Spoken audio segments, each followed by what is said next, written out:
Greetings and salutations, everybody, and welcome back to episode 120 of the Snarp Fangle podcast. I'm your host, Jake Metzger, currently caged and forced to listen to nonsense. And my co-host today, the man who's got all the knowledge, and he can't wait to share the random polls from his Apple Music library, and the host of the Theo Bros podcast, a theological conversational podcast. Ladies and gentlemen, David Reed. You know, I was almost certain that you were gonna make some kind of reference how I'm called Al or something, or that people can call me Al.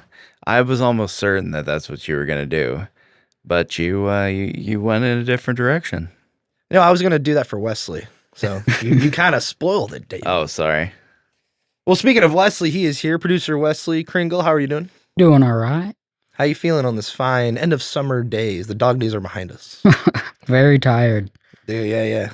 Yes, sir. It's been a tiring summer. Oh, yeah. Not as hot in California as some others, but still dang hot.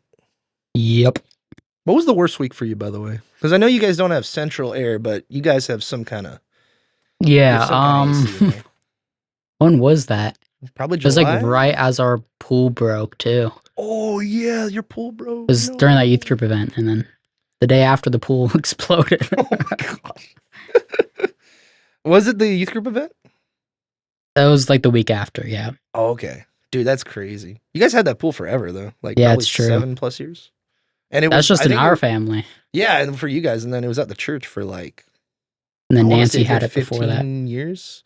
Yeah, Nancy had it. Or Nancy before had it that, too, so that'd be probably 15 when plus I years. was a kid. Really? Yeah, It's when that I was old? Yeah, when I was a small child. No offense, David. I swam in that pool. Dang, wow. So yeah, it's And you never went back in. no. I had my fill of that pool. I was actually thinking about going swimming today I stayed home today because I hurt my tailbone delivering Amazon. But Speaking of getting old, speaking of getting old, yeah, we literally had my birthday party yesterday, and my tailbone was hurting massively. So I took ibuprofen right now, so I should be good for the pod. But yeah, it's been a rough day in that sense. But nobody cares, so I'm going to move on. All right, for comments and concerns, and if you have concerns about my health, which I'm sure you don't, or if you have an album that you'd like us to take a deep dive into, send them on over to snarpfanglepod@gmail.com. I got to remember, David, to actually pronounce my words. All right, David. Well, we're going to do a peak analysis. But before we get to that, what is a peak analysis? Well, it's an entry into the Snarp Fangle universe.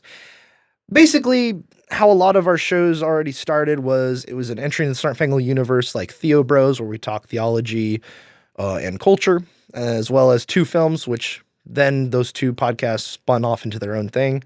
Peak analysis have kind of kept close to the chest on Snarp Fangle because I feel like it just fits here for now, but we'll see where it takes us in the future. And what it is we take a piece of media, be it TV, movie, game, book, or album, which is what we're talking about today, and we take a deep dive into it, kind of break it down, kind of say what we enjoy and don't enjoy about it, and kind of just do a pseudo spoiler cast of whatever piece of media it is, if for lack of a better term. But yeah, that album today is what, David? that would be Paul Simon's 1986 Graceland. And why did we choose it? Well, we've kind of done like a series, sort of mini series of peak analysis of albums that are considered classic in some sense that you never really got exposed to. I believe our first one was Pink Floyd's Dark Side of the Moon. Yeah. And so this is kind of in that vein. I mean, I've listened to this album many, many times, and I kind of got back into it after a long while of not listening to it. So it was just on my mind, and we were like, we need something to do for the podcast. And I was like, why don't we do another peak analysis of an album? Yeah. And so here we are. Yeah, it's totally not because I didn't have anything planned this week. No, obviously. Obviously not. Obviously not. Well, it's actually funny because I had no plans, and then you kind of suggested a peak analysis. I'm like, yeah, we could probably just do that.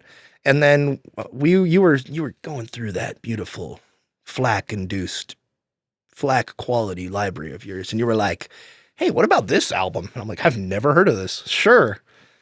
And then turns out, David, the day after we were, let's see, the day before, let's see, I'm trying to think. We released this on a Wednesday. That'd be, yeah. So Wednesday, the 26th, is when this podcast released. The day before that, August 25th, is actually the 40th anniversary of this album. Wow. What a coincidence. What a coincidence, dude. So I thought that was really funny. I was listening to the album like, oh my God, this is 40 years like in the making. So let's get into it. So Paul Simon's Graceland. David, do you want to kind of explain what this is? Yeah, so let me get to the back to the doc.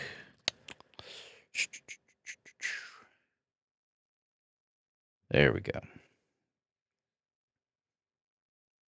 So yeah. So Paul Simon, of course, got his start as part of the legendary folk duo of the 60s and 70s, Simon and Garfunkel. They broke up. Art Garfunkel went his own way. Paul was really sad about it, but soldiered on with his own solo act. Who broke up with who? You know, I never really looked that deeply into it. Your mom said that it was Art's fault when we mentioned this. Yeah, she's like, she knows. She lived it. Yeah, she mentioned that it was Art's fault, but I haven't looked into it personally. So I'll just take her word for it. Yeah. We'll say it was Art's fault. Sure. Thanks, Mom. So yeah, following a series of hit records released in the 70s, Simon's career declined. His relationship with his former musical partner, Art Garfunkel, had again deteriorated. His sixth solo studio album, Hearts and Bones, achieved the lowest sales of his career, and his marriage to the actress Carrie Fisher collapsed. He recalled, "I had a personal blow, a career setback, and the combination of the two put me into a tailspin." Whoa. He was given a tape by a friend of South African music that inspired him to start writing again, and he eventually tracked down the artists involved and ended up traveling to South Africa himself to meet with, jam with, and record with them. That's pretty cool. Dang. There was some snafus, though. Uh-oh. The United Nations had imposed a cultural boycott for its policy of apartheid or forced racial segregation. The boycott forced states to prevent all cultural, academic, sporting, and other exchanges with South Africa and ordered writers, artists, musicians, and other personalities to boycott it. Simon later told the New York Times, "I knew I would be criticized if I went, even though I wasn't going to record for the government or to perform for segregated audiences." And so when Paul Simon said he wasn't going to go along with it, they did not react well to it. So yeah, the nation of South Africa was pretty mad. Well, it wasn't the nation of South Or no, Africa it's was not a mad. nation. It was the other artists who were upholding the boycott were mad. Oh, the artists themselves. Yes, the white people were mad. Whoa. Not the South African white people, the white people in like America and Europe. Oh. Those were the ones who were mad. Because the boycott, essentially, the political state of South Africa was that the nation had been controlled by what were known as the Boers or the Afrikaans, the descendants of Dutch settlers to South Africa. The nation had been controlled by them for a long, long time. And they had a policy of enforced racial segregation that was known as apartheid. And so, yeah, in the 80s, when, stuff was starting to break down. Yeah. The old order was starting. Wall, all this kind of Yeah, stuff. the old order was starting to pass away. People were starting to get pretty upset at South Africa for doing that. So in response to apartheid, you had things like this United Nations boycott being imposed on them to try and punish them for, you know, daring to uphold the old ways, essentially. Hmm. And I'm not going to get into Yeah, we won't get into the like political. the specifics of apartheid itself, but just the background. That background is kind of necessary to understand what was going on. And yeah, so basically there was this boycott. The idea was that if any artist broke solidarity and um, decided to not boycott South Africa, that it weakened the punitive power of the boycott as a whole and could potentially, roll back whatever progress they were hoping to make by boycotting South Africa. So that was kind of why he got so much flack for it. The interesting thing is that Paul Simon himself had the instinct that what he wanted to do was connect with these African musicians that he'd heard on this tape, and he wanted to show his support and solidarity with them specifically. Um, and it's really funny. I think him recording this album actually ended up uh, doing more for the cause of ending apartheid than the boycott ever did. Wow. Not that this album ended apartheid, but obviously not. But It's if that I sentence. but This if I album had ended to, apartheid. yeah, this isn't some kind of "We Are the World" BS, Yeah. But if if the efforts could be compared, I would say that this album's existence and Paul Simon's subsequent concert in South Africa that he did in 1987, I think probably helped in some small way in terms of bringing awareness to what was going on in South Africa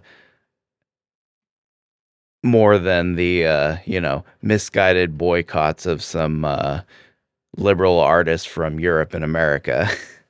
Oh, yeah, understandable. So yeah, this kind of has pretty notable in terms of like, I don't know, not just the apartheid thing, but kind of like communication between nations almost, like Yeah. culturally, that is. Yeah, this was one of the albums I think that was very instrumental, not the only one, but one of them that was very instrumental in bringing uh in making Western audiences familiar with African music. Hmm. Because now we see it, all over the place, like artists will incorporate African rhythms into their songs. You have, stuff like the soundtrack of The Lion King, like stuff like Phil Collins in the Oh, dude, 90s yeah. when he was doing his Disney soundtracks like Tarzan and stuff like that. It just seems normal to people of our age group, because we grew up with that stuff and it wasn't anything weird. Hmm. But before that, The world was a different place. yeah, the world was a different place. White people hadn't heard of stuff like that before. Hmm. And so this album, along with a few other artists, really helped change that and brought understanding of new forms of music to people who'd never heard it before. I would almost like, I feel like we've done that. I've said this a few times, but like, I feel like this is like a good album for a music class to kind of bring up the discussion of like cultural significance and crossing cultural borders, because this is very much, I guess, for lack of a better term, African infused album. I was going to say themed, but I don't think that's quite the right descriptor, but it's pretty close. But I would say infused would be probably the closer one. But yeah, I think that's kind of what I felt listening to it. It was a nice change of pace, because I'm usually the kind of yacht rock, for lack of a better term, kind of guy, where it's kind of upbeat. I like my Bruce Hornsby's, my Phil Collins, like you mentioned, that kind of stuff from this kind of era. But for this, like, I don't really listen to a whole lot of Paul Simon besides the occasional radio playing Julio. with Garfunkel attached. But with this, it was kind of a nice change of pace overall. So, what's your history with the album? Let's see. Because I got no history. I mean, I grew up listening to Simon and Garfunkel, and not a whole lot of Paul Simon solo materials, but some of it. And then I actually discovered this album in particular as an adult. I think I was. Oh, wow. I had to have been in my. I want to say I was in my mid-20s when I discovered this album. Yeah, just I think what it was, believe it or not, the band Vampire Weekend actually helped me discover this album. What? Yeah. What? I don't even know who those guys are, but that sounds nothing connected to Paul Simon. You don't know who Vampire Weekend is? You know what? I've never heard that phrase. You know, like before, holiday, holiday, it's the best time of the year. Careful, David. We might get copyright struck. Oh yeah, definitely. singing That was so good. It was so good. That was so like on So point. just like the album. that YouTube's algorithm is gonna mistake it for us just playing that song. Okay, well, were they like were they? Dare I say, were they a metal band, David? No, Okay, they weren't. that's why I'm surprised you haven't heard of. They were like a really. Let me look them up. They were like a really mainstream Wesley, band. bring that guy. Well, actually, no. Let's see. Yeah, they were like an indie pop band from like Weekend the Vampires. What are they called? Vampire Weekend Vampire from like Weekend. the early 2000s.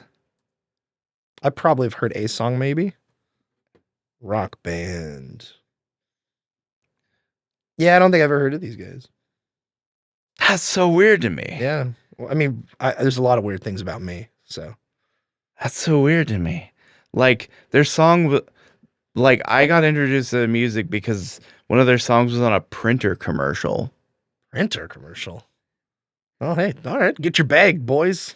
Vampire Weekend. Yeah, no, they were quite popular Okay. in their heyday, which is like I was a sheltered child, David. like I said, the early 2000s to like the mid 2010s. I think was their kind of their Oh, heyday. they had some African infusion as well. Yeah, so that's kind of what I was getting at. Is they Oh. were inspired a lot by certain African popular styles of music like Afrobeat and such. And I was a fan of them at the time. I still like them. I'm not like a super fan of them now. I still like the songs. I still like one of their their song songs from that period. One of their songs was in Step Brothers. Yeah, no, they were pretty they're- popular. Okay. So yeah, I actually still like them, but I'm not like a fan of them really. I haven't followed them for quite some time. But at the time, I was a fan of them, and I was curious as to like the sound that they had. I was like, I wanted to dive deeper into it because I was like, I need more music like this. Yeah. And so doing research on their influences led me to discovering some African pop genres that kind of started coming up in like the 60s and the 70s, and kind of continued on into the modern era. And in that time, during that research, I found out about Paul Simon doing an album with notable African pop musicians. And so I was like, Paul Simon, I know who that is, but I've never heard of this album. So I listened to it, and it's not like Vampire Weekend at all. No. Like, at all. But I enjoyed it quite a bit, and so I just kept it in constant rotation off and on over the years. I wish that. Can you still buy albums straight up on? Because I don't use iTunes or Apple Music anymore. Can you just straight up just buy albums? I'm sure you can. Okay. Yeah, there's a difference between iTunes and Apple Music. Okay. So Apple Music is like a subscription service like Spotify, the same kind of thing. iTunes is what you would like buy individual pieces of media on, which you still can, as far as I understand. Okay. It's just now no, like you have to kind of dig to find the iTunes store. Like if you just go to Apple Music, you're not going to just be able to purchase the album. Mm. And the Apple Music app is, of course, what they put front and center. Yeah. Because That that's recurring revenue. yeah. But as I haven't done it in a while, Okay. but as far as I understand, you can still, dig through all your subfolders of apps to find that crusty, forgotten iTunes store app, and go and find either a movie or an album or an audiobook or whatever and purchase it. Yeah, because I've used iTunes. I've reinstalled it on a couple PCs throughout the years, kind of just because that's what I remember how to rip CDs. So I would use that instead of Windows Media Player. But then like Windows Media Player somehow, just like iTunes, just still works, and you can rip CDs just like it. So yeah, but you have it purchased on your iTunes? Yes, I have it purchased Nice. on my iTunes. Yeah.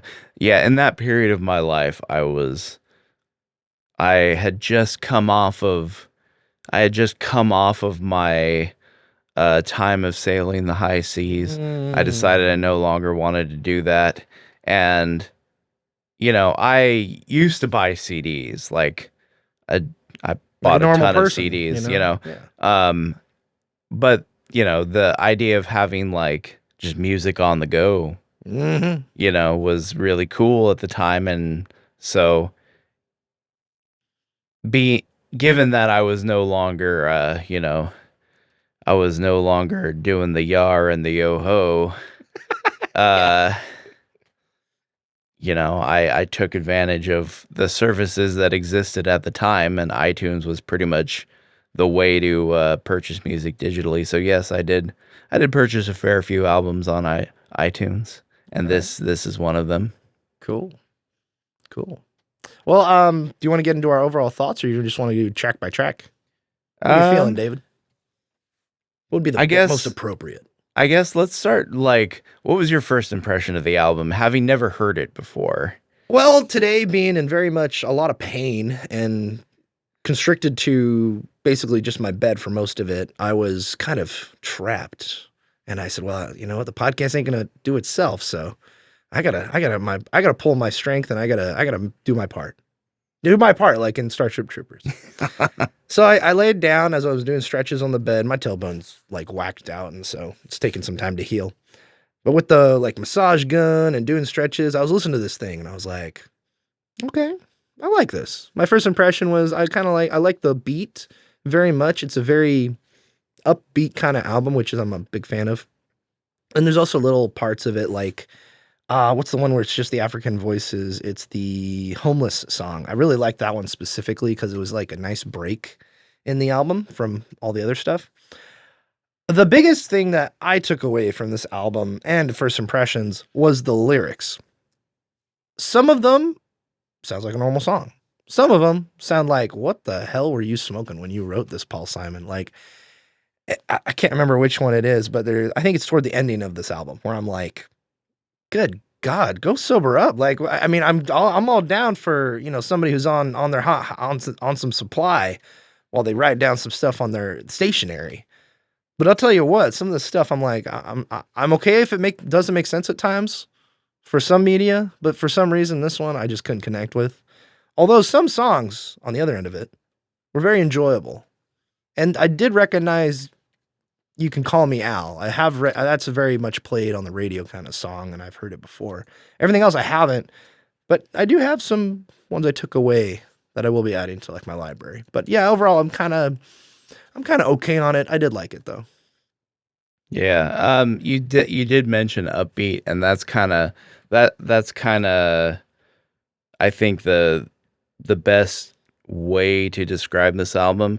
And in fact, it was the whole reason why it was made in the first place, because there was an interview that Paul Simon gave, where he talked about hearing that tape of African pop music and just hearing how happy it sounded is what actually like lifted him out of the doldrums that he was in and motivated him to start writing again. Oh wow. Yeah, so And as far as the nonsense lyrics, he was actually like he didn't really, because like I said before, it was a different world back in the 80s, and he didn't really know what to make of this kind of music and the way it was structured. And so when he was writing lyrics, he was just kind of going with what he thought sounded good, just kind of going with his gut, even if it didn't make a whole lot of sense. So there's a lot of the songs are just a mix of like in like him being introspective on his own like personal situation. Like there's a line in the second song that's referring to his Yeah. ex-wife Carrie Fisher. Yeah. Which I didn't know about either, so that was kind of a cool revelation. Yeah, but then there's other parts of it where he was just like he was basically on a journey and he wasn't sure what he was doing, so he was just kind of going with his gut and writing down whatever felt right, kind of a thing. That's really cool. I mean, I figure there was some kind of reasoning behind the lyrics at times, but it's cool that he was kind of just soul searching, basically. Is Yeah. what this whole album is. That's From what sounds exactly of what it. it was, yeah. Hmm. It was Paul Simon's soul searching, and Found himself in the depths of Africa. he just happened to hit upon a certain A a certain niche, basically. certain thing that, you know, struck a nerve with a whole lot of other people. Yeah. But that's my general thoughts. Yeah. But yeah, I mean, yeah, basically, I feel like I've already given my general overview, just telling the story of how I came to listen to it. So I guess we could just get into the track by track. Yeah, from vampires to South Africa. Indeed. Yeah. Well, let's get the first one here, David, which is The Boy in the Bubble. Yes. I'll let you start off. What did you think? All right. So Track one. So what I have in my notes here. The Boy in the Bubble. I really like the rhythm section, the drum beat, the driving bass line. The vocals in the song are like very freeform. They're all over the place. They're kind of rambly, so that solid driving rhythm section helps anchor it. I like that. And it also kind of gives like a, you know, like a contrast, like a yin and yang almost kind of thing. Like it's the melding of two opposites. You're talking about like the style of music or like his voice compared Yeah, to the music? his voice, his voice and his lyrics compared to the compared to the quality of the backing track. Okay. Yeah, so it's got like a very solid driving rhythmic backing track, and then Paul's vocals are just like floating all over the place. He's doing his freeform thing that he does.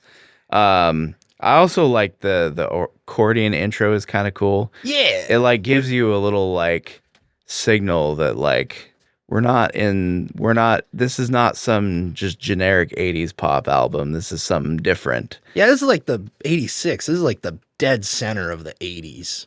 Like Yeah, this is the this is year when after Back to the Future. This is when the 80s were truly the They were 80s. kicking, man.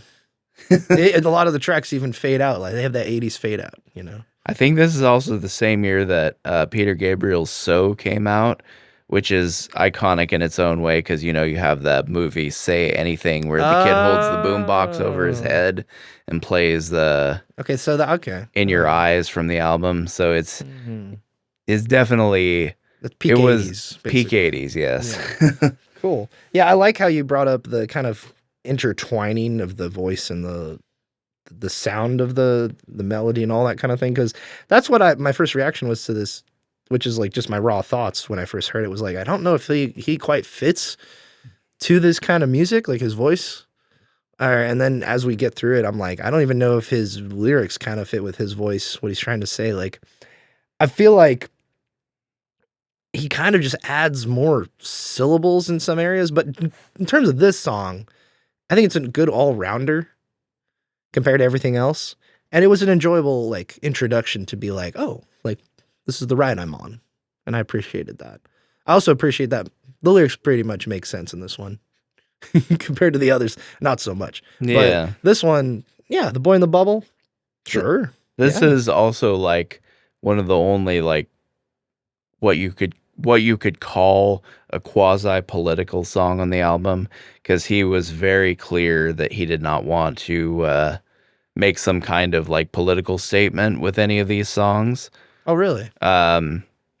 Like any political byproduct, like he was happy to have like a political byproduct of the attention being put on the album, but the album itself, he didn't want to make any kind of political statements. And so this is the only song where he kind of goes against that a little bit and references things like, I think he references the assassination of JFK, and then he also references things about like the poverty that was present in South African townships at the time. Yeah, there's the lyric of the bomb in the baby carriage was wired to the radio and this kind of thing. And it's weird because it's like there's these dark themes compared to this more upbeat kind of melody, we'll say. Is that the right term? Melody? I'm not musically inclined. Yeah, I would say yeah, melody, yeah. Yeah, and I don't know the reasoning of the line, the way the camera follows us in slow-mo. That's a reference to JFK. Oh, okay. Gotcha. Yeah, I just was kind of very caught off guard by that lyric. I was like, oh. Yeah, that's because the whole JFK assassination was caught on film, and he was like smiling and waving to the camera when it happened. So that's kind of like a reference to that. Okay. Overall, very enjoyable as we dive into it. Enjoyable track, I would say. All right. Yeah. Number 2. What's number 2, David? The title track, Ooh. Graceland. I guess I'll go. Yeah. Let's see. So, yeah, my first impression of the track is that wonderfully expressive melodic fretless bass by Bakithi Kumalo.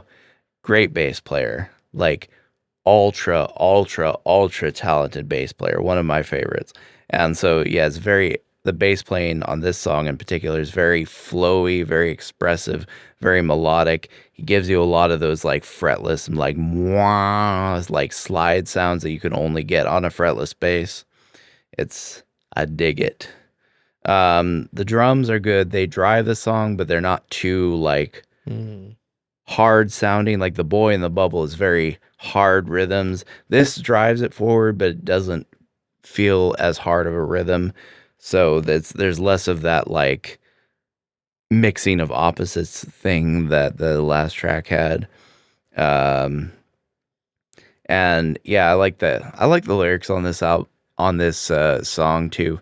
They're imaginative. He's talking about his life in this song, and like Graceland, the home of the famed singer Elvis Presley, is kind of like a metaphor for the spiritual journey he was on, kind of thing. Because he was traveling to South Africa to record this album, but he was also on a sort of spiritual soul searching journey of his own. So that's sort of symbolized in like a metaphorical journey to the to the ancestral home of the king of rock and roll kind of thing. So it's kind of cool. He's like talking about his own life, but he's like making all these different metaphors and parallels to different things. I dig it. Yeah, I think overall, this kind of gives you a preview of some of the more, like you said, I'm trying to find the right words, the more story heavy kind of songs. But yeah, you can tell just by listening to this, like me having no context, I'm like, oh, well, he's obviously like, child of first marriage, going to Graceland, finding a girl with a trampoline in New York, all this kind of stuff. There's things that in this song that are obvious where it's like, yeah, he's looking, he's searching, he's trying to find his way back to not the normalcy of life, but to trying to make life worth living again, basically. Yeah, he's trying to find wholeness again, basically. Wholeness, yeah. And yeah, too, I read a snippet of an interview by Carrie Fisher. She actually confirmed that the line about brushing her hair from her forehead was actually a reference to her, because she used to do that all the time. Yeah, that's the thing I read. The one thing I read when doing some research on this was, which I didn't, I kind of just went in blind to this album. I didn't do any pre-research or anything, just kind of listened to it raw. And yeah, I thought that caught me off guard. I'm like, oh shoot, he was married to Carrie Fisher and then they separated. And I'm guessing they had a kid together, which is what the song is kind of talking about, or this is a different I thing? believe so. Or maybe it's from a different marriage, maybe. Possibly. But yeah, overall, I really loved that line, and you can. There's so much emotion when he was saying that line in this take, and yeah, you could tell this guy has been through a lot, and this is his, not just his journey, but a step in the searching of wholeness, I guess you could say. But yeah, a very good song, and yeah, that's pretty much all. I like the beat a lot. Like you said, it's not too carried forward by the drumming, but because the first song is almost like an 80s, it has that 80s drums in it, you know what I mean, like the heavy kick drum. But this, it takes it takes a step away from that and adds in different stuff. So I just like the style of the song a lot. Yeah, it's cool. Yeah, very cool. All right, Track 3. Track 3. I know what I know. Yeah, so Dude, this one slaps. Yeah, this one is definitely more like, this is the track where it starts to feel more African. Yeah. Yeah, I wrote, especially with the shrieking and whooping of the female background vocalist. Did I write? Was that in this one? I think so. Yeah, I like the background singers is what I wrote down in my notes. So yeah, I like the rhythm of the instrumentation. I like how the lyrics are so bizarre. Oh God. And yet they're just like, they're very evocative as well. It feels more 70s, I think, than 80s almost. Yeah, he's trying to, like, it's almost like he's sketching out this like interaction, this like sort of interaction between him and some woman, but like it's not it's not in any way grounded in reality. It's just kind of like he was going. Yeah, it's like a ramble. He was just kind of going with his gut, like whatever felt right. But I do like the lyrics on this album just because they're like just how off kilter they are in kind of the right way. Yeah, it's not your generic kind of 80s or 90s or 70s or any kind of decade kind of song. It's very specific, is what I would say. Specific for, I would consider the detriment just from the listening experience for me. I think it just kind of it goes on and on and on, and not knowing any context, it's annoying. Now, knowing the context, I can appreciate it for that. But before not knowing that, for me, it was like, okay, what are we doing here? I don't know. It was just very weird to me. I've always enjoyed the lyrics on this just because, like, it's just so, I don't know. They're just almost nothing. They're funny to me. Yeah. Like, you know, just this, like, how it's like, it's sort of like this conversation that's happening between him and some woman he's interested in, but it's like, anytime it's like, seems like it's gonna go somewhere, it like doesn't. It's just, yeah. I just find that really funny how it's like, it's constantly teasing you, like, we're gonna dive deeper into these two like relationship or whatever, but we don't. No, yeah, then the chorus plays and stuff like that. Yeah. I can appreciate this for what it was. Again, the listening experience wasn't too great on my part, just first time listening. But I kind of, you got to appreciate the authenticity, like we keep bringing up on our Snarp Fangle podcasts. So you got to appreciate that. All right, David, number 4, Gumboots with the Boy Yo Yo Yo Boys. Oh yeah, this one's quirky. Track 4. This one's not one of my favorites as far as the music is concerned, but the lyrics are so funny to me. I don't know if they were supposed to come off. Dude. That's the thing. I don't know if they were supposed to come off as funny, but like the lines with the way he delivers them is just like so funny to me, where it's like believing I had supernatural powers, I slammed into a brick Slam into wall. a brick wall. And then it's like, is this my problem? Is this my fault? Dude, I was gonna say, you bringing that up, it reminds me, we just did it last week. It reminds me of Talking Heads. This song sounds like a Talking Heads song almost. And like that's what first came out to. I'm like, what the heck? Like, what is he talking about? It's like a dream he had and whatnot. The critique I have with this album, it kind of is shown a lot in this song. And this is, again, I'm not musically inclined. I don't know the bass from the guitar, that kind of thing. I'm very ignorant in that. Not arrogant, but ignorant. I just don't know a whole lot. But for me, him adding all of these syllables kind of breaks the flow to me of this song. I don't know, Like man. I could see why you like it, but I just feel like it kind of like the ramblingness of it kind of takes me out of it. The lyrics, I love how imaginative it is. Don't get me wrong, but I just feel like as a song, it just kind of. the lyrics it's, are the redeeming quality for me. I think 'Cause, the like, trumpet, I'm not the too- trumpet was for me. in this one. I'm not too hot. Like the trumpet was cool, but the rest of the song itself, I'm not too hot on. I just love the lyrics. I just It's love very the it's very fun. the bizarre imagery and the delivery, especially where it's like, "Hey, senorita, that's astute. Why don't we get together and call ourselves an institute?" That's like almost like some kind of cheesy pickup line, you know? Yeah, I could see that. It's just it's so bizarre, and it's one of those things. The where he says, "Is this my problem? Is this my fault? If it is, I want to call the whole thing to a halt." That's like that line has always been like is burned into my brain, like from years of listening to this album. Mhm. Like I'll just occasionally. Like a situation happens and my first reaction will be to think, is this my problem? Is this my fault? I feel like you've quoted that to me like verbatim. The only thing I have left on this is the imaginative lyrics I like. Again, this is a sin of the 80s, man. It's just that 80s fade out.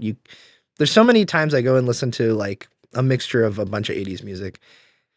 Every damn song ends, man, with a fade out. And I think, honestly, like, I get it. That's what was done at the time. I don't know the full reasoning. But for me, it just kind of seems a little of the time. Maybe a little lazy in that sense. Like, come on, just end it. Like, done. Like, dun, dun, dun. Like, I don't know. End the song.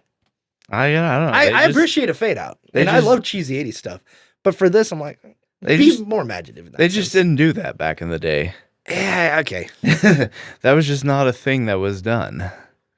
Does he even say the word gumboots in No, this song? no. I wonder what gumboots means. Maybe if I took another listen, yeah. I do not know what that could possibly mean. It probably is probably some reference to some bit of trivia relating to like the part of Africa that he visited or something. I'm guessing because there are some. That's astute. Yeah. I just saw that. Yeah. Yeah. And then he does the weird, like for the part before that, he does like the weird, he's like I was walking down the miming, he's like Yeah, he's miming miming, as the yeah. girl. And so he does that weird voice. He's like, it was like, you and me walking on the same street on the same day. But he like does it in this super weird voice. It's just, and then he follows it up with, hey, senorita, that's astute. Why don't we get together and call ourselves an institute? You know what? I'm gonna do that when me and my girl hang out next time, and she's just gonna roll her eyes, and I'm just gonna laugh. Yeah, I can appreciate the song for what it is. Yeah. All right. All right. What's the next one, David? Next song is Diamonds on the Soles of Her Shoes. Okay, so for me, I'm gonna start off here because I feel like that last song, when I was first listening to it, bottom of the barrel of this whole album compared to maybe some others, like least favorite for me. But then we get to this song, and I'm like, oh, we're at the top. This is like the best song so far. And I love the intro. Like it kind of just, it doesn't really, it fits the song, but I feel like it's the outro of the song, but they put it at the beginning. And then they actually start the song like a minute, like the whole thing a minute in. And I don't know why I really liked that. And then the whole theme of it all, as we keep going, I don't know. I just love this song. Yeah, this is a good one. So this is the first song on the album to feature the vocal group Ladysmith Black Mambazo. Mm. So they're featured on 3 songs on this album. And yeah, for me personally, I find their contributions really elevate all of those songs. So I enjoy this for for the most part because they're on it. And also, yeah, everything is like the band was just really tight and really basically the band was on fire during the recording of this song. Like everything just works. And then the outro, I love the outro because it's just like it just fades to just Ladysmith Black Mambazo doing their thing with the percussion underneath. Yeah. And it's just This is a good kind of fade. they're doing like, and it's not just drums, it's like all sorts of different kind of African percussion instruments all blended together with the voices on top of it. It's just such a perfect outro. Yeah. And that's a good kind of fade out. Where it's not like, hey, we're going into the first verse again, but we're fading it out because that's how we're ending songs in the 80s. Mm-hmm. In this, it's like a nice fade out of not in the middle of a verse, but a fade out that was actually crafted for the ending. Yeah, That's this is a fade out that's actually its own distinct idea. Yeah. Yeah, a normal 80s fade out is just recycling some part of the song and then gradually bringing down the volume. This is like its own distinct idea that they had for the fade out. So, really well done. One of my favorites on the whole album. And it does have some of the wacky lyrics, of course, but they fit the song just from listening to it first time. In my opinion, it fits the song really well and the beat really well. And it's not like all over the place like some of the other stuff. Yeah, if you get a chance, you should listen to if you can find it on YouTube. They took down a lot of the videos. They used to have a whole playlist on there of the whole 87 South African concert that Paul Simon did. One of the ones that I sent you was from that. Yeah. But he also did this song with them on stage during that concert. Ooh. And man, they're just like they're having some fun on there. That's cool. Yeah, I loved the one you sent, which we'll have in the description here. But it's we'll get to it, Under African Skies. That performance live. I love the song, but the live performance, I'm like, dude, it's like he's not even looking at the crowd. He's looking at her, Paul Simon, and he's like giving her moment. And it was really beautiful, I thought. So, it was a very beautiful song. So, but yeah, that'll be down in the description for you guys, as well as some other ones. But yeah, that's a good, give me a, oh, by the way, Diamonds, Soles of Her Feet, Soles of Her Shoes. This song reminded me of what I was talking about earlier before we started recording, David, Mr. Jambo, which is the 2026 now classic song from Mr. Kyle Gordon, famous for The Planet of the Bass and many other comedy-themed parodies of different music genres. Planet of the Bass basically is a Europop parody, and it's played up like it's an actual thing, but it's a parody of it. And it has all these kind of signatures from different genres. So like post-metal or punk or rock or whatever. Or like boy band stuff. But he did one where he's kind of like infusing, like you described it when we were watching it, David. Toto lyrics, but the kind of the sound of a little bit of the Paul Simon Graceland in here a little bit. Yeah, very bizarre. Yeah, and it's basically this white guy goes to Africa soul searching. And I'm not saying this video is a commentary on Paul Simon, but I just thought the parallels are kind of funny where it's this guy going to Africa. He talks to this random black guy, just random dude, random African dude. And the guy just says, "Go away. I don't want you here on my property." And he thinks it's like the most profound thing he's ever heard. And he says, "This is what I decided it is." And that's the whole chorus of the song. Like, the love you seek is in the scrolls of your heart or whatever. And it's a really funny music video. That's like white liberals in a nutshell, man. Yeah. It's supposed to be making fun. It's just, the absolutely retarded things that they do to convince themselves that, that we're all just one people. Yeah. He's like, the guy says, "Get away from me. Do you have a translator? Like, if not, just get out of here." And he leads him away. But And he then says it in his own he language. says, yeah, and he doesn't understand him. I just thought it was great. And this song just, when I was doing my stretches for the tailbone thing, I was listening to this, I'm like, God dang, this is Mr. Jambo. And then like, yeah. So anyway, but yeah, Diamonds. This is one of my favorite tracks for sure. All right, David. Track number 6. Yeah. What's it called? You Can Call Me Al. Yeah, this is definitely the single of the album. Yeah. So if like most people, I would say, have probably heard this at least once in their lives, just because of how much it gets played on the radio. But you would never know what it was from. You would just, it's just some weird ass song about a guy who's saying you can call me Al, and that's all you get if you hear it on the radio. So I think it's kind of funny that in an album as like that's not really talked about nowadays, like this song still has legs for whatever reason, completely unrelated to it. Yeah, it's almost like, okay, this is our most mainstream song out of the whole album, so we'll just throw it out there. But And that's at least what I thought. But yeah, I mean, it's kind of like, yeah, it sort of packages all the different things this album is doing into a form that's, I think, more palatable for yeah, palatable. your normal Western white listener, especially of the 80s. Yeah, hey, here's a new single from Paul Simon's brand new album, Graceland, titled You Can Call Me Al. I do, yeah. It's like, as far as the songwriting goes, I'm not gonna say it's one of my favorites, but the actual performances, like the instrumentation on this is like so good. Dude, the drums, and then of course we have another excellent fretless bass performance by the master Bakithi Kumalo. Yeah, this song was where I really started noticing that. It was good. I love too the weird things they do with it. Like the little bass break is actually like a slap bass solo that they then reversed. Oh. And then if you watch the live version, like that break is just him like shredding on the slap bass. And then yeah, I still don't understand what the heck is the deal with the music video with Chevy Chase for this song. Yeah, I don't know what was going on. They just, maybe Chevy Chase was a fan and he's like, what can I do for you?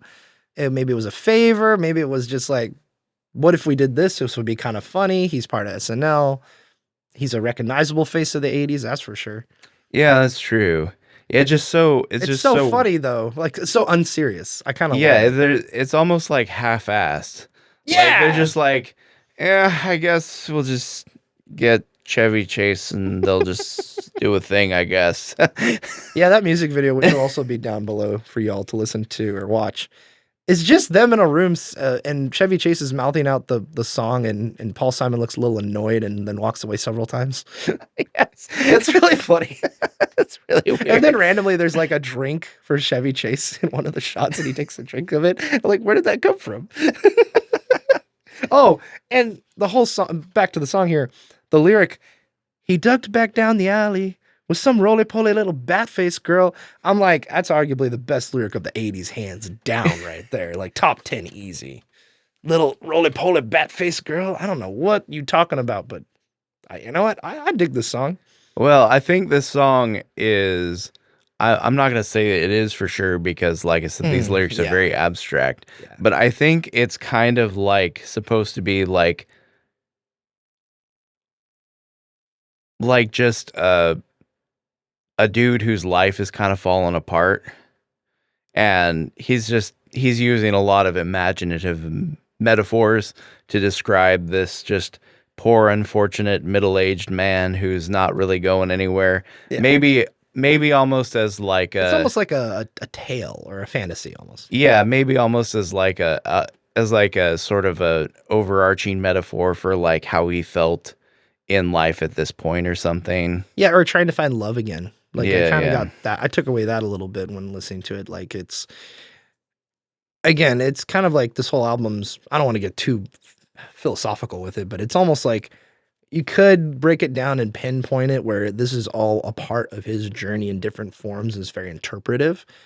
But I would associate To Call Me Al as kind of like the last one, like his talk conversation with the girl. And or was it that one or no, Gumboots. It's kind of like Gumboots where it's like he's having the conversation with the girl and that kind of thing. But with this, it's more of I don't know, it's just more of it, I guess. Yeah, I think it's more like this one's almost like the things that are happening to him. He's talking about things like, beer bellies and Yeah. get these mutts away from me. And like, yeah, so I think it's just like almost like a stream of consciousness, sort of like things that are happening to this guy, sort of ups and downs, and he's not really in control of any of it, kind of a thing. Mhm. Almost like he's almost like he has no agency in his life and he's just kind of like a passenger on this roller coaster ride. Is kind of the impression that I get from it. Like I said, the lyrics are not the standout No. of this track for me. Except for that one line. Yeah, but the instrumental performances that underpin it are just On the flute. so good. Yeah, Flute section, David. Oh man. I'm Yep, like, oh yep. man. It's like this whole song's kind of a little like a strange combination of different things, and it all just works. It's very much. It's kind of like the other tracks. It's kind of like Paul Simon makes it his own, very much so. So and then I like the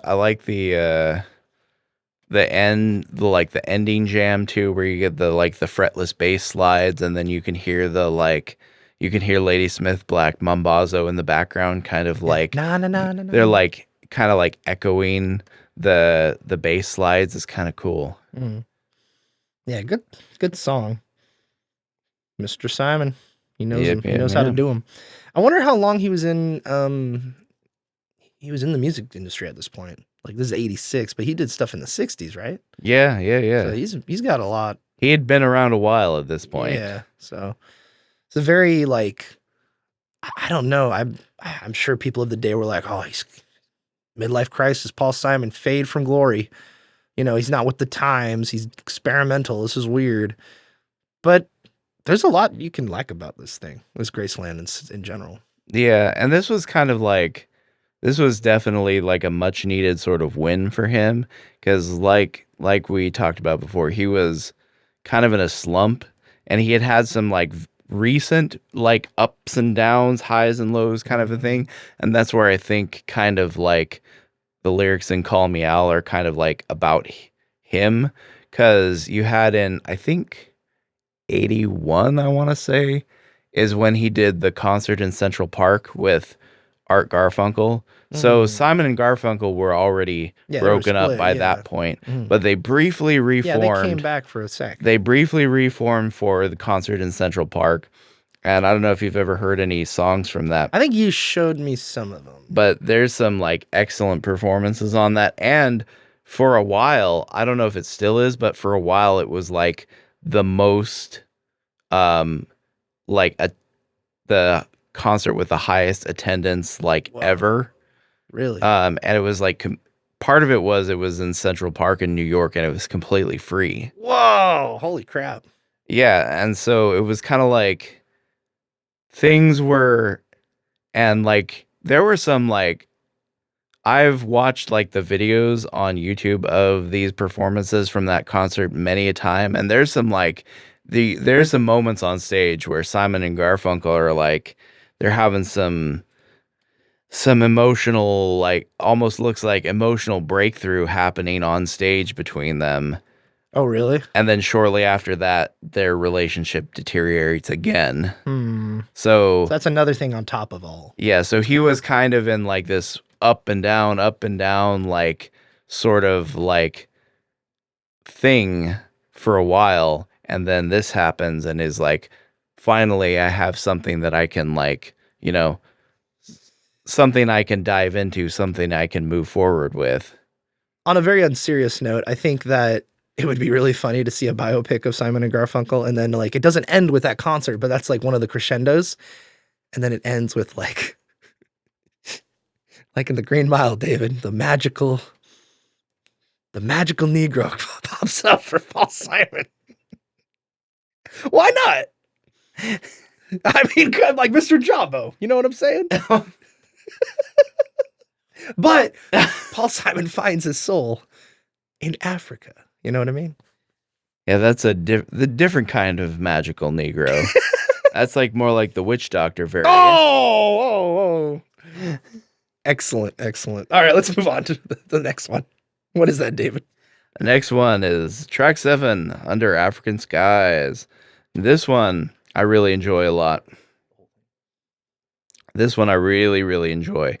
So you've got background vocals by Linda Ronstadt, and she just adds a wonderful sort of like dimension to this song. Yeah, dude, the duet between her and him, beautiful. And you got this sort of like almost like this push and pull. You got very laid back verses, and then all of a sudden the chorus kicks in, and it's like driving forward.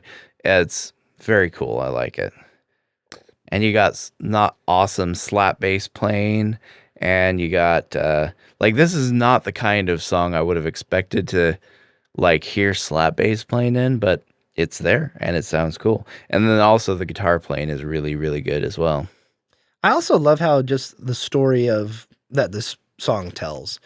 And oh man, it's just so beautiful, and like the combination with that and the duet and the instruments and everything, it just kind of all comes together really, really, really well. And one of the standout tracks for me, that's for sure. And that's pretty much it for me. Yeah. It's great. Very, very beautiful. Yes, very good.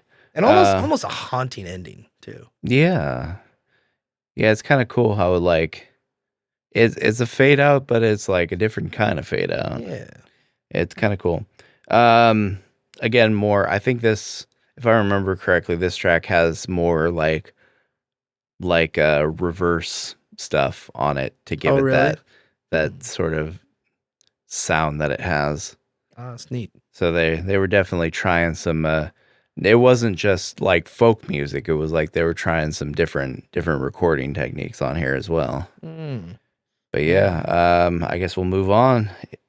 Track 8, Homeless. This is the last track featuring the vocals of Ladysmith Black Mambazo, highlighting their unique sound. It definitely, it's like a breather for the album, because everything's very percussion oriented, very percussion driven before this, and this track, other than some rhythmic singing, there's no percussion on this song at all. So it's a nice little breather track. Yeah, and this is basically just Ladysmith Black Mambazo doing their thing. Paul Simon jumps in for a little bit at the end, but it's mostly just them. And this song, I really, really enjoy it. I really enjoy its vibe. And it makes me wish that Paul Simon had used them more on this album than he did. Because, like, I think out of all the various people that he collaborated with, like, I think Ladysmith Black Mambazo has to be, like, my favorite on the album. Yeah, I wrote down, I like the screeching voice during the Wabablasie Moene part. I thought that was just so... I just love how I'm like waxing poetic about how beautiful this song is. You're like, I like the screeching on the wabala woola woola part. Yeah, it was a nice break, I think. Like, it's a great interlude, after the under African Skies, because you, even performance wise, they could easily just dive right into this song after that, after they play African Skies, and it's very beautiful. I like it. It may not be entirely my thing, but it's good. I have no complaints about it. It did kind of remind me of Babu Yatu, which is the Lord's Prayer in Swahili. That's the title track of Civilization 4. Oh, you know what? I forgot to mention. I was gonna mention it on the first on Diamonds. if I remember correctly, I should have looked this up, but I forgot to. If I remember correctly, they're actually like a Christian group.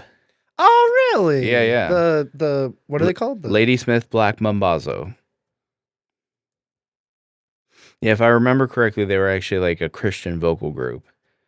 Um, so yeah. how do you spell that? Black Mum.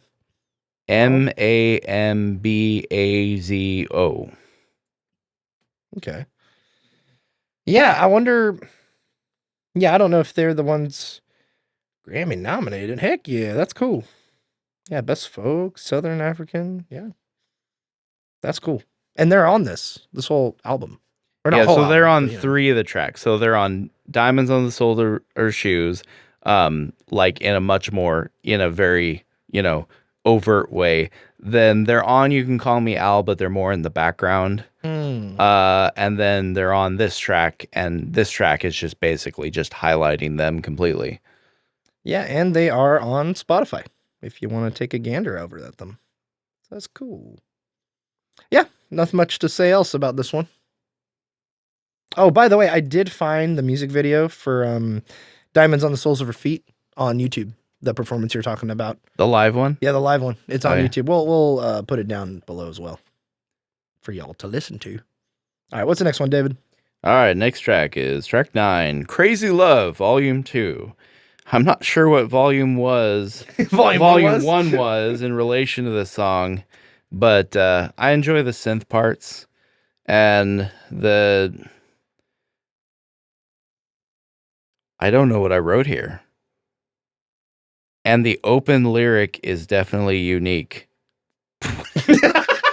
Was I smoking dope when I wrote that? I think Paul Simon was when he wrote it. Let me look at What? the What first am lyric was. I'm trying to figure out what. Here we go. What? Fat Charlie the Archangel sloped into the Oh, room. opening. That's what I meant to write. Opening The line. opening, not the. Okay, that's why. That's why. The opening lyric. Fat Charlie. Yeah, Fat Charlie the Archangel Hell. sloped into the room. That's one of those phrases that's just burned in my brain after listening to this album so many times. It's like this song is like not one of my favorites by any stretch of the imagination, but just that opening line about Fat Charlie the Archangel sloping into the room. I have no opinion about that, and I have no opinion about me. So weird. It's a very strange. So strange. And that's really all I have to say about this song. Is it's just strange, not my thing. Yeah, this I wanna one is move like on. this one is like this one is like more 80s than the other ones. Yeah. Like it's got the like weird gated reverb on the drums. It's like this isn't In the Air Tonight. Come on. Yeah. Yeah, it's dun dun dun dun. Yeah, it's like it's pretty echoey, I guess you'll see. Reverb, yeah. But yeah, can we move on from this song? Yes, I wasn't yes. a fan of it. Yeah, I'm not one of my favorites for Yeah. sure. All right, track 10, David. That Was Your Mother. Now this song, this is one of my favorites. This song just slaps Dude, so the hard. accordion on this. Ooh. The accordion and the drumming is just like It almost sounds like a country song almost. a little bit. A little bit. It's got a little country to it. So this one is I can't remember the name of them, but this is what I think is Zydeco is the style of music. It's like a New Orleans kind of. Ooh, heck yeah. So you can hear it kind of in the drums too. It's got almost like that sort of marching band sort of characteristic to it in the drumming. And that's actually kind of like where jazz originated too, which was like Yeah. Southern marching band groups kind of doing their thing. So it's kind of interesting to it's not really African, but it does involve black people. I was going to say, Paul Simon went from the South to the South of Africa. But yeah, no, this song slaps so hard. Like the accordion and the drums are just like, they just drive this song like a semi truck. Yeah, and then like it keeps building and building too. So it's a good track. Yeah. Again, it has some of that lyric stuff on there, like the whole album, but that's just part of it at this point. So track 10, there's a recommend. All right, last one, David. Track 11, All Around the World or the Myth of Fingertips, Fingerprints. Oh, excuse me, Fingerprints. Gotcha. Yeah, this one's kind of interesting. It's got like a rock vibe to it, although it does have the accordion there, which does kind of tie it into the last track a little bit. But yeah, this has more of a rock feel, and because the backing track is supplied by the band Los Lobos. Mm. Um, Los Lobos. yeah, this one was kind of controversial in its own right too, because Los Lobos accused Paul Simon of plagiarizing them for this song. Wait, but aren't they on it? They're on it, yes. So they wait, huh? They accused him of play. Was this after they released the song together, or was it before? It was afterwards. How? Like, were Yeah. they just upset at the turnout of the song, or? No, it's very weird. They like accused him of basically writing the song based on their jamming together. It's very weird. What? Yeah, it Isn't that doesn't. almost every song? Yeah, it doesn't make a whole lot of sense to me. Like, yeah, this was kind of a weird controversy to me. From what I understand, Paul Simon responded by saying like he doesn't understand where this comes from. He didn't hear anything from them for like 6 months, and then after the album blew up, then he got a call from their lawyer. Oh boy. So, Man. that kind of tells you something. They were Yeah. probably just hoping to get some kind of attention or a payout of some kind, because it's Los Lobos. Their claim to fame is a cover of a Richie Valens song, It's really. La Bamba. Oh, they have a cover of La Bamba that's like, okay, interesting. Yeah, like I don't think they had any actual hits of their own. Kind of like, what was that called? The Good Good Club from last week? The Good Good Club? No, in Talking Heads. They only had one good song from the spin-off of Talking Heads. Oh, The OK Club. Tom Tom Club. Tom Tom Club, yeah. Yes. Yeah. Well, to be fair, that one was actually original. Okay. That Well, yeah, it's true. Yeah, you got a good point there. Yeah. that one was actually original. Yeah, Los Lobos, I don't think I've ever actually heard any of their original songs. I don't think they ever had any big hits. Like I said, they did cover La Bamba, and I think it like made it on. I knew that they covered La Bamba because it made it onto Guitar Hero. Oh, really? That's cool. Like their version of it. So Your Weekend Vampire Weekend is also on. I think they're on Rock Band as well. I'm sure there are. They're like all Guitar over the Hero. place. I'm gonna have Vampire. to actually I'm sure I've heard some of their stuff. I'm gonna have to show you a couple of Yeah. their songs because, like, I know you've heard at least one of them. I'm They've already in had- pain, David. I don't want to be in any more pain. No, Vampire Weekend's cool. Okay, all right. I'm not gonna say like All right. I was really into them at one point. I'm not gonna say I'm a huge fan of them anymore, but like the songs that I listened to back in the day, around the time that I first discovered this album, I did enjoy them. But yeah, All Around the World I like it. It's kind of a strange way to close the album. Yeah. It's because it's very tonally off from the rest of it. But I mean, I do dig it for what it is, though. Yeah. Yeah, I think it was fine. It's mostly more of the same, upbeat and all that. It talks a little less nonsense than the other songs lyrically, I would say. Just looking at it. And I like the fade out. It's the last track, so I'll allow that.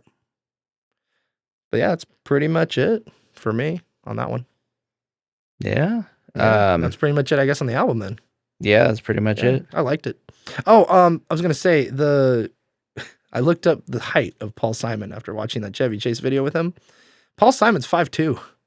Oh yeah, he's a short He's guy. a short guy, and Chevy Chase, I believe, is like 6'5" or something like that. Yeah, no. If you see photos of Simon and Garfunkel together, Oh yeah, like yeah. it's like Oh, like low and high.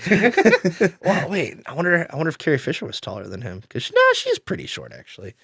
She's more the size of R2-D2 than Luke Skywalker, we'll say. yeah, she wasn't especially. I'm curious now. Let's see. Yeah, go and Carrie look. While you look that up, I threw a random article I Fisher. found called "Unexpectedly Short Men from another mag.com.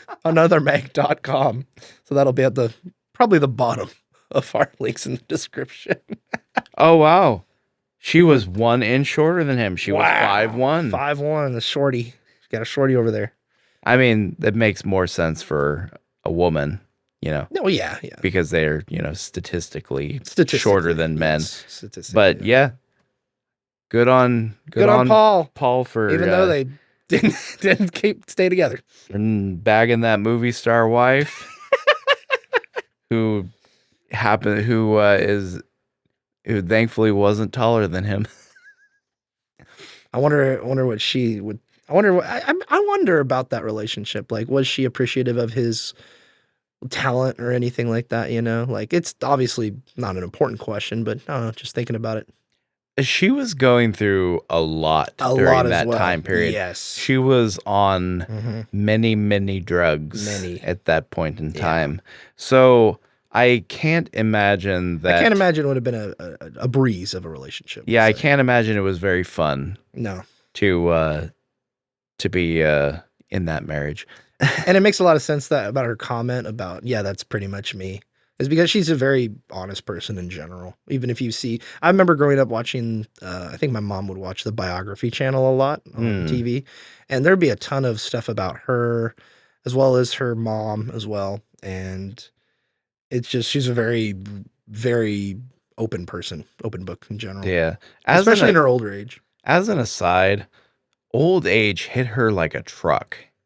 I guess, yeah. Like, oh my God. Her like everybody gets old, David. No, I'm just saying, like, I was very like, I remember the day that I discovered what she like looked like. Oh yeah, currently, yeah. As opposed to what she looked like in Star Wars. And I didn't think it was her at first. Yeah, I didn't think 30 years would be that brutal to her. Like she looked like she was in her 60s, but she was in her early 50s. Yeah, old age was not kind to her. Drugs, and she had like the horrible like smoker's voice. Yep. Like Rachel Ray, but even worse. Yeah. And it's just like, man, old age was not kind to her. But to be fair, she probably contributed to that with her smoking and her drug use. Yeah. Yes. And her mom, Debbie Reynolds, who's a very famed actress. She was in like Singing in the Rain and Unsinkable Molly Brown. They were thick as thieves, especially later in life. In fact, I think after Carrie passed away, Debbie also like passed away, I think from shock when she it was very shortly afterwards. Very, very shortly, I believe. So I don't know if it's by shock, but she passed away like literally like right after. They were very close. Man, if only Disney had oh no. If only Disney had been a little bit... I really hated that Disney could not find it in themselves to be more respectful when she passed and just like have her character go in The Last Jedi. Well, yeah, I agree with that. In Rise of Skywalker, they kind of try to do that again because she passed away. And... man, we're going to do another Star Wars talk. Yeah, at that point she was already dead though. Yeah. Like they were basically using the send-off was whatever footage they could scrap together of her and deep fakes and stuff to kind of like hastily put together a part for her in the movie when they should have just recut The Last Jedi to have her die and do a proper send-off. But they couldn't because it was just like the financials, the money. It's like gotta keep these folks around. Yeah, it's like you could have ate the expense and the time and recut the movie, and I think fans overall would have been more appreciative of it if they had done that, but they didn't. One day, we need to do a bet at some point in our lives, David, whether it be in 5 or 50 years, you and me, whether it, that also makes me think of something. What if like before you pass away, David, like you're 102 and you're 180. Oh, no, 120 year old David. He's like, all right, I'm about to go. I'm like, but you never got to see Rise of Skywalker, David. Is there any other thing? Is there anything else we have to say about Graceland? I'll just kind of cap it off by saying I highly recommend listening to this album. It may not be your cup of tea personally, because it's a very unique album musically, but it's very well done. There's a lot of talent in these songs, Yeah, and it's enjoyable to listen to as well. I would recommend people to check it out just so they can just to hear it, just to hear what's going on with this album. It's worth listening to. It's groovy. Well, yeah, and same ditto. That's pretty much all I got to say. I liked it. It was a good experience, a good escape from my usual Your usual yacht rock. yeah, my usual stomping grounds of that schoolyard, like him and Julio, Anyway, Me and Julio down by the schoolyard. He performed that on Sesame Street. Oh no, really? Yeah, And I watched that first season of Sesame Street. I wonder. It's so weird. Yeah, like back in the day, like I'm curious now. I need to they find it. had like real people Yeah, on they had real Sesame people. Street. Yeah. It's Well, weird. speaking of Sesame Street and Star Wars, did you see that Harrison Ford was in Sesame Street like recently? Recently? Yeah, he and Cookie Monster are like eating a cookie together, and Cookie Monster's dressed as like Indiana Jones. The heck? Yeah, and he's like, oh yeah, and it's just Harrison Ford like chomping down on a cookie with Cookie Monster. I mean, that's the kind of role that Harrison Ford does nowadays. Just whatever he can do for a quick paycheck where he doesn't have to put any effort into it at all. Well, yes, but also like in terms of effort, like I really want to see that show Shrinking with him and Jason Segel, because apparently it's like the best performance of his career. Harrison Ford, that is. I don't know. I find that hear a statement lot of people say, like, also people very say, dubious. also a lot of folks say that that's like the best show on Apple TV, like the best show. What's it called? Shrinking. Shrinking. I think it has to do with him like slowly dying, if I were to guess, because of the title. But I don't know anything else about the show. Interesting. Yeah, I mean, I guess maybe I'll get to it at some point, but I highly doubt that it's the best performance of his career. I mean, I would like to just see an old man Harrison Ford in a show. I mean, that's a rarity at all. Yeah, you'd like to see Harrison Ford slowly dying. That'd be cool. Right, Wesley? Yeah. All right, and with that, we're going to bid you guys adieu and see you guys later. Remember, if you find yourself walking down the street and you find yourself pulled into an alleyway by a bat-faced, ugly biatch of a woman, and she whispers into your ear, "We Baba sell away, Maweni," please go find some help and escape her clutches, because we want you alive in this world. And with that, don't forget to Snarp Fangle on. Bye-bye now.